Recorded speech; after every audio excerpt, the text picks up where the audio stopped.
Amma Aqaaqii Qilleetti argamna.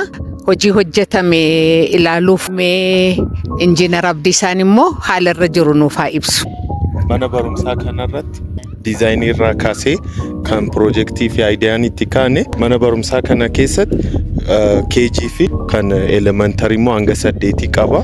Akka waliin jeeqne jalqaba irraa kaasnee iddoo lamatti qoonne akka argitan karaa harka bitaarraan kan KG-dhaaf ta'u kun kilaasii 2 fi fuuldura isaa irratti immoo landscaping kan hojjetamu iddoo alaabaa kutaansaa hoggaan kutaawwan kun immoo warranti ta'an ifa aduu akka hin jeeqne hoggaa baratan akka baaf fi linii aduu hin jeeqnetti karaa istaandaardii fi saayinsii arkitekchariidhaan akka ifa aduu isarraa kaane akkanatti warranti goone duuba isaa irratti immoo iddoo ciisichaa fi bashannana iddoo boqonnaa ijoollee qaba.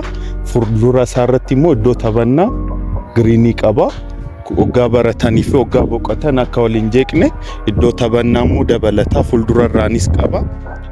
Achumarraan immoo hoggaa barsiisonni hordofaa warroota daa'imman hoggaa boqotan hoggaa rafan hordofaa immoo biiroo qaba achi keessa iddoo boqonnaa fi biiroo qaba. Kun kana fakkaata. Baay'ee gaariidha. Kun egaa kutaa lamaanii kan warra bu'uura boruuti jechuudha. Inni sun immoo biiroo fi lafa boqonnaa ijoolleedha. Biiroo barsiisotaa fi lafa boqonnaa ijoolleedha. Baay'ee gaariidha. Inni kun egaa kutaa barnootaa kan warra idileeti miti. Istiimee waa'ee isaa ibsa xinnoo ishee nuu laatta. Kun akkuma jedhame kan warra idileeti. Kan warri idilee kutaa 4 qaba. Bilookiin amma irra jirru kun akka argitan kutaa 4 qaba. Fuuldura isaa irratti immoo administreeshinii fi istaafii qaba. Isa cinaa irratti immoo laaboraatoorii qaba. Fuulli isaa kara fuuldura kara gamas kan laaludha.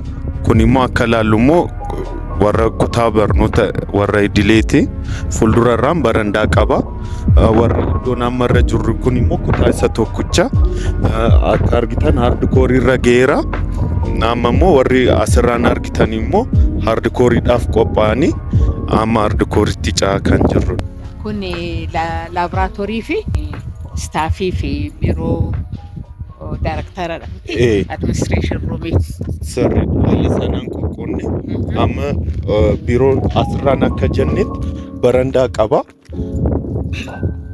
Akkuma orienteeshinii isaa ifa aduurraa akka achi garagalu goonettis immoo dabalataan immoo barandaa kennineef kutaawwan hundarratti maaliif tokko hoggaa sochaanis akka sirriitti toluuf as iddoo kana akka argitan biiroo dura taa'aadha. Biiroon dura taa'a tokko barandaarraan hin seenama. Achumarraan immoo istaafiin naannoo kana jira waan ta'eef biiruma keessaan immoo istaafitti ba'anii akka to'achuu danda'an aktivitii tokkoofis barandaa kana fayyadama akka socho'uu danda'aniif akkasitti yaadu. Naannoo kana biyyeen isaa biyyee gurraacha bilaakkotaniidha. Bilaakkotanii irratti immoo shirooliidhaan hojjenne akka argitan istiraakchariin adeemsa dhakaa hookaa maasinarii yoo ta'e adeemsa keessa addaan yaa'uudhaan umrii dheeraan qabaatu. Garuu akka argitan shirooliidhaan goone haaluma saayinsiin jedhuun waan hundumaa guunnee hojjenne ol ka'iinsa isaas akkuma argitan umrii dheeraa akka qabaatu na maasinarii baasii baay'eetti beeti shiroolee hoggaa ta'u isa maasinarii irraa bilaakkotanii waan ta'eef saayinsiin isaa kanadha waan ta'eef kanaan haala kanaan dabalan yaadni dabalata. Baay'ee galatoomii Abdiisaa.